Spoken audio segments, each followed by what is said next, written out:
don't understand about that kind of sentiment is that, like, if you consider me to be an L now, then I didn't become that. Like, I've always been this L, because the one thing is, it's me. I'm the one who called. Yes, I'm the chatter. Yeah. Sam Cedar about the drama today at the 128 mark. Kaya, no growling. What drama? Yeah, I'm not the biggest Pete Buttigieg fan, but he was the mayor of South Bend, Indiana. The book. Yeah, exactly. Call him. So I've sorry, I'm like really nervous. I'm calling because I've seen like a lot of really crazy mudslinging towards one of my favorite content creators, whom I know you have a good relationship as well with, Hasan Piker. And I'm not sure. Damn, he's going straight to Unk, dude. He's going straight to Unk. That's Unk.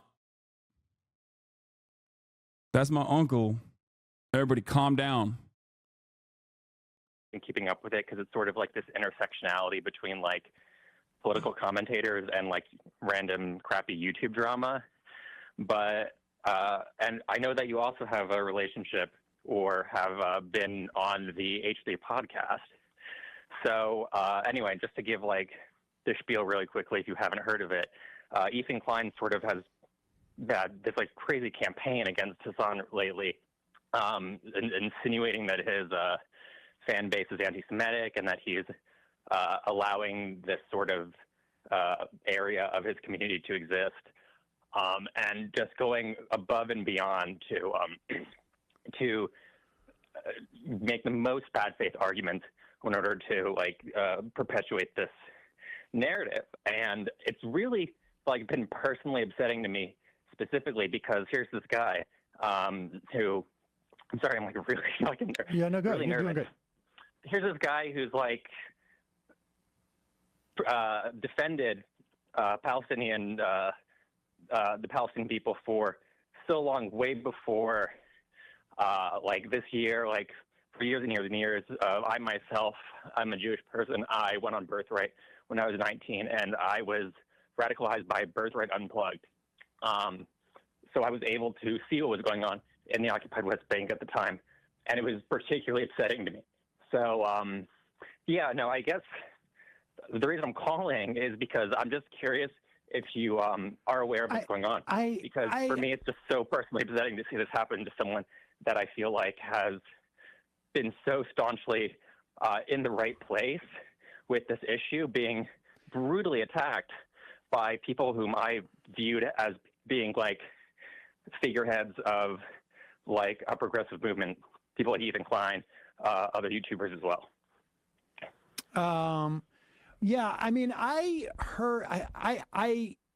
have not followed this closely. I've seen like, you know, and I'm on Twitter less and less these days, but I've definitely seen touches of it on Twitter. And I don't know if it was like last week or when Hasan, you know, had texted me that he found this whole thing upsetting. You know, all I can tell you is right now, it seems like we have entered a stage where strong supporters of Israel, ones who I would say have been, you know, really intensely in denial as to what Israel is doing and what it's become. And put aside, you know, the question of like, for the moment, for the sake of this argument or this situation, the founding of Israel as being highly problematic. Just take this past year in isolation. If nothing, if there had been no history whatsoever, if this was completely outside of a context, there's just simply no way. And I think the context actually does not make it any more favorable for Israel. I think quite the opposite. But let's just assume for a moment that this is only this only happened on October 7th. That Hamas came over, they broke through, they killed somewhere between 600 and 800 civilians, and then anywhere between 300 or 400 military personnel, which is the case. The idea that this is a proportionate response, the killing of, at a minimum, I mean, I don't think there's... Hasan has become an L. The thing I don't understand about that kind of sentiment is that, like, if you consider me to be an L now, then I didn't become that. Like, I've always been this L. Because the one thing is, it's me, I'm the one who called. Yes, I'm the chatter. Yeah. The thing is, like, I'm pretty consistent, especially on stuff like this, right? So I think that it's not necessarily that I have become an L. I think maybe your opinion changed on the matter. And that deserves some, I think, self-reflection. And I'm always going to be open-minded. I'm always going to be open-minded to people who change their minds. Maybe you changed your mind in the opposite direction, but I will still hold out hope that you will one day be charitable again to the things that I'm saying. You know? But I haven't really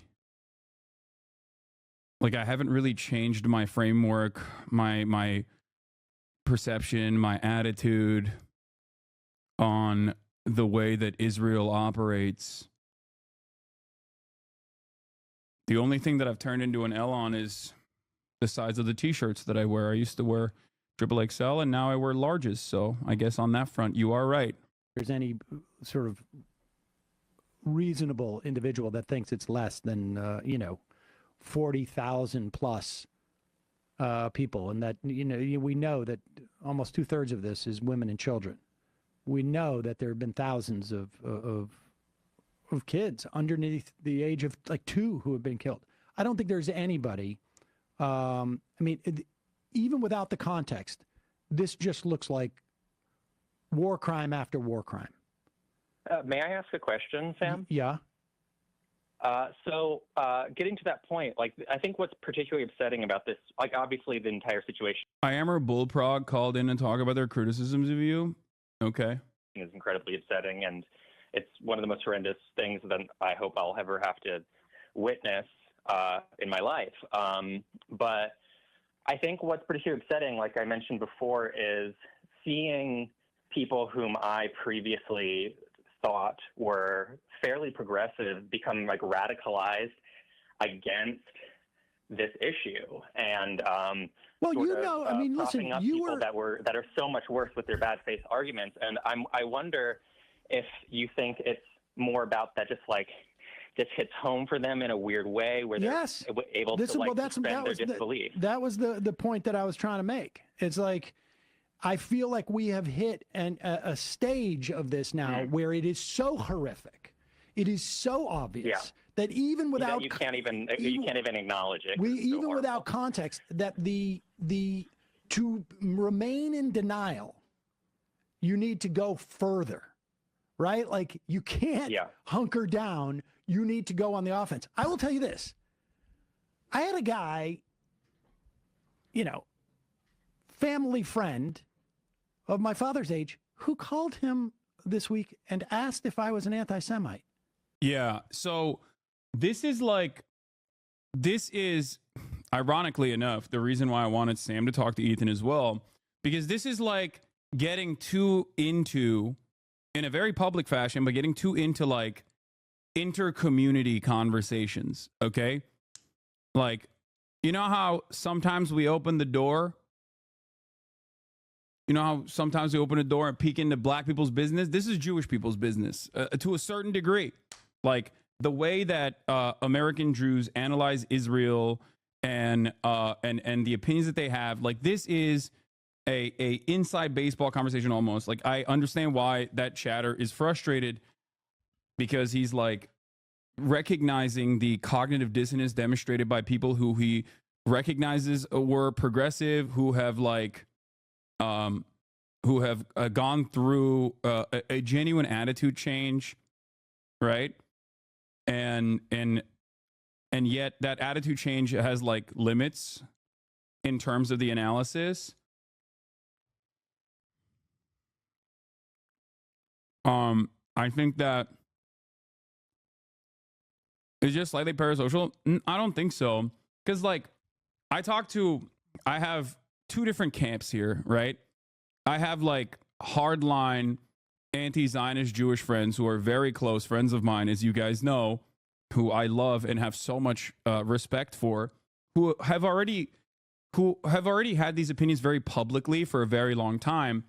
And then there are a lot of young Jewish HasanAbi heads that I talk to who have basically gone through this journey into anti-Zionism, and that and the communal attitudes that are reflected back at them, like the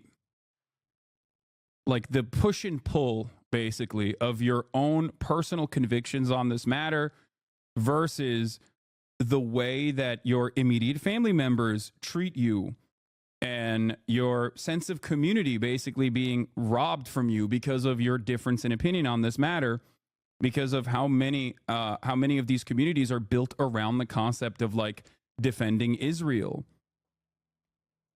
I think that's a real issue. Sense of community, Lamau? No, I mean, it's true. What do you mean? You can't say that like sense of community, Lamau. There are plenty of anti-Zionist Jews who literally are just like, dude, I don't know what the fuck to do. Like, you know, you have Hillel on campus, you have all these like Jewish groups on campus, and they straight up are like, oh, are you fucking anti-Israel? Fuck you. You're a token. Get out of here. Like, you get excommunicated like a fucking Mormon. To be clear, I've been pro-Palestinian since I did Birthright Unplugged at 19. I'm 33 now, but it's upsetting because I saw firsthand the propaganda. Yeah. No, I'm talking specifically about like when I go to the encampments and stuff and I talk to the students there. One of the most common things I heard from Jewish students at the encampment was like, you know, you have no, like, you basically don't have the same like community resources all of a sudden, because like it's just, they take that shit away from you. You're like not a part of it. You know, you have to be pro-Israel. And I feel like that's a frustrating situation, and I haven't been able to find it like a good solution to that at all when people ask me that question. You know?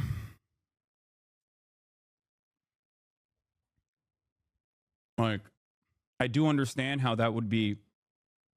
I can understand how that would feel. That sense of isolation is going to be something that is damaging to your psyche for sure. Like, I get that. I don't know. This is 100% going to be clip chimped. Wait, what? Well, I didn't say anything. I did not say anything even remotely inappropriate here. I'm talking about my own personal experiences talking to anti-Zionist Jews that are HasanAbi heads at college encampments. Like, if they